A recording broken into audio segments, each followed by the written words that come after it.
here. I'm here to make my guide about feats.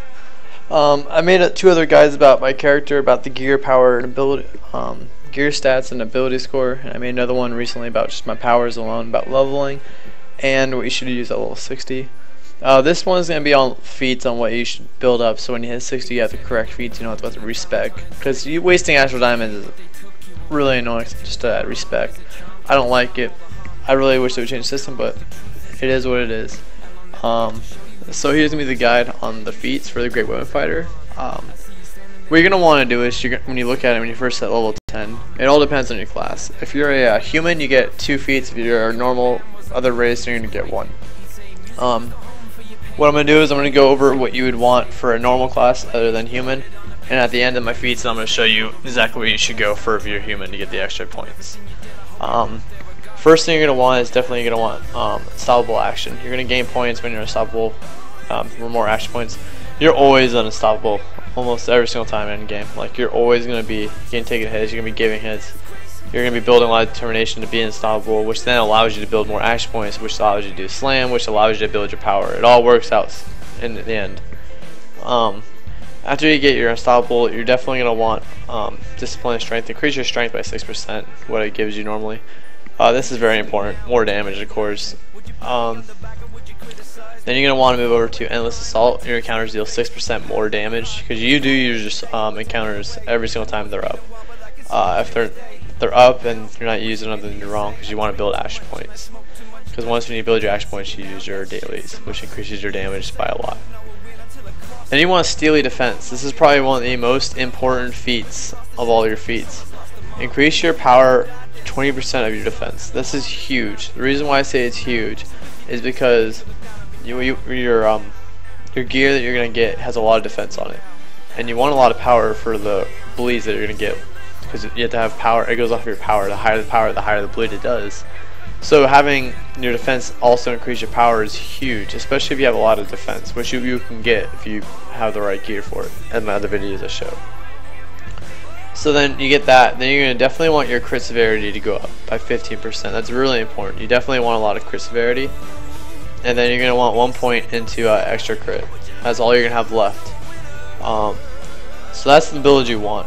If you're a human, you're going to want to actually finish these two, and put where is it? Sorry, whoops.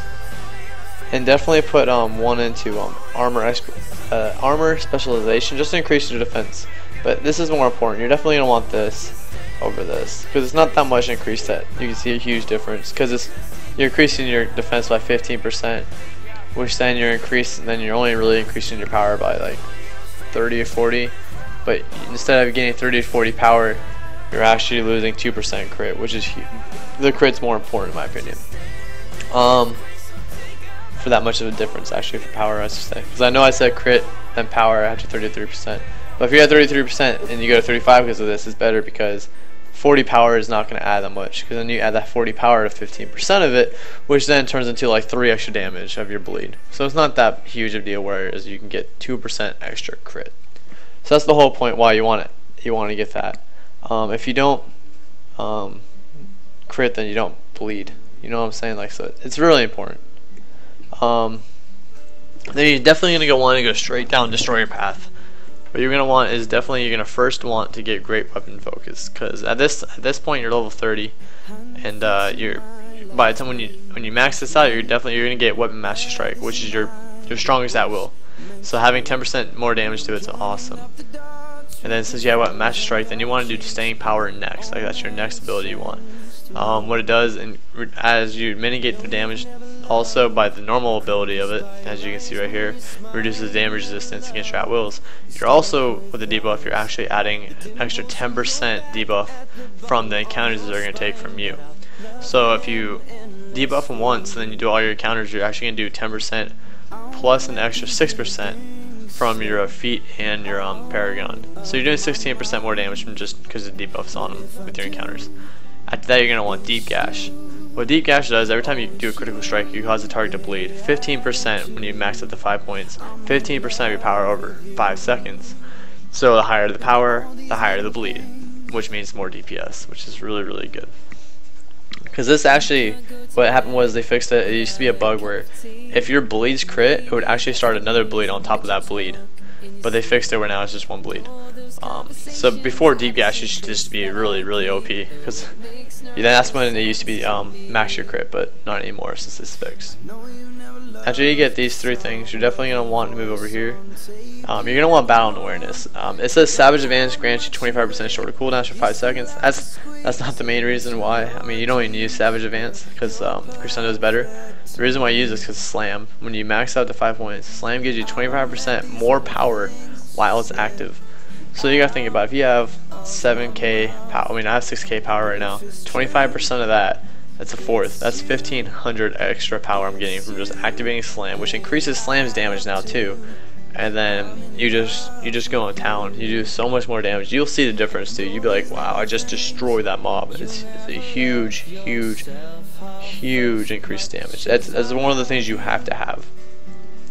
Then the next thing you're going to want is definitely finish it out with Destroyer's Purpose. Now you gain Determination, dealing damage, and Unstoppable also increases your encounter powers by 10% damage. So like I said before, when you have the debuff on them, when you put the debuff on them, they're taking 10% more damage, plus a 6, and then when you're Unstoppable, you're adding an extra 10% more damage. So it all stacks up. So what you want to do is you're definitely going to want to debuff them with your at will while Unstoppable, and then you're definitely going to want to use your encounters while Unstoppable, so you do more damage with your encounters. Like I said, you're always going to be unstoppable. Like I think I'm unstoppable 80% of the dungeon. I'm always unstoppable. I'm always tabbed. I always use it. Every time it's up, I always use it. It increases your DPS a lot. Even though it says it lowers the damage, the amount of attacks you're getting plus with Steel Bliss, which adds another attack, is definitely worth it. After you get this path down right here, you're going to want to actually go up top, and you're going to want just to put 1 point, 1 leveling, 1 point in Unstoppable Recovery. Then you're going to want to come down here and max this 5. The reason why I say that is because you're not going to see a huge difference between 1% and 5%, but it's really nice gaining health going on tab every single time. I love it. I love this ability. I always max this out because I have PvP gear when I use my PvE. What happens is it gives me 10% extra health for 10 seconds plus my 5%. So I'm gaining automatic 5 while then gaining 10%. So I'm actually gaining in total over 10 seconds, 15% of my health back. And I always have a cleric that his heals, so I'm really tanky with my mitigation and everything like that. Then you come down here and you want to definitely max this next because your critical strikes will lower your target's defense by 15% for 5 seconds, which stacks 3 times. This is actually a greater Plague Fire enchantment right here. Just this ability is equivalent to that. Actually better due to the fact that, no, it's actually the same. I apologize. But it's actually the same. So you have this, that's your greater Plague Fire right there already. You're good. Bam. Done. Of course, crits. If you haven't noticed, crits activate all your abilities. Crit activates this one. Your crit activates your bleed. Like, these are the main 2 damage sources also. Lowering defense adds more damage on your auto attacks and the bleed. I think I do about 1400 on my bleed. 1000 to 1400 around there. Every time I attack and I make them bleed on them. So if you think about 8 mobs, my bleed alone is going to add an extra 8 to 10,000 damage just on that mob alone because I had a bleed. Then on my auto attacks do more because I lowered their defense. You're definitely going to want to go this. I mean, there's other builds too, like having sprint's really nice, longer, but it's not worth spending 5 points to increase your sprint when you're going to be losing more DPS, as in like crit, severity, your crit, your encounters deal more damage. It's too, like, this whole build is pretty simple. It's pretty self-explanatory why you'd go all this. There is an instigator build. I don't exactly know it. I haven't really tried it, so I don't want to give false information. But you're definitely gonna want to try Destroyer first if you're learning the class. Instigator is actually a little bit harder. This is like the easy peasy way to go. Like if you want to compare it to like World of Warcraft, like this is like the Arcane Mage build, and then this is the Fire Mage where you have to do more than just spam Arcane Blast. Like that's the best comparison I guess I can make it to WoW. It's pretty self-explanatory DPS and wise, but you're definitely gonna want these feats. This guy is definitely gonna be shorter because it's pretty straightforward. There's nothing else you can really go, like deflect. You don't really need that much deflect. Like it's pretty straightforward. So just a quick overlay. You want Unstoppable Action maxed, Disciple Strength, Endless Assault, Steely Defense, Devastating Critical, and then 1 point into what mastery. If you're a human, you're definitely gonna want to max this weapon mastery, and then you're going to want to put 1 point in armor specialization just to add a little bit more tankiness and DPS. Then you're definitely going to want to come down here, put create weapon focus maxed, staying power maxed, deep gash maxed, then you want battle awareness maxed with destroyer's purpose maxed. Then you're going to want to move up here. When leveling, you're going to want to put 1 point in unstoppable recovery. Then you're going to want to put the rest of the you're going to put the next 5 into student of the sword, and then you want to come back up and put the other 4 into unstoppable recovery when you hit 60. That's pretty straightforward. It's actually a really easy, fun class to play.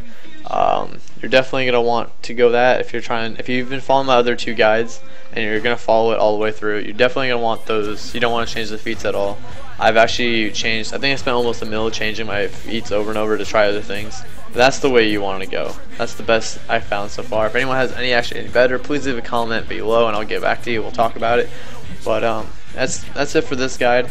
It's actually a lot shorter than the other ones, but that's the feat. That's my feats. This is DJ Lovedrop at DJ Carry.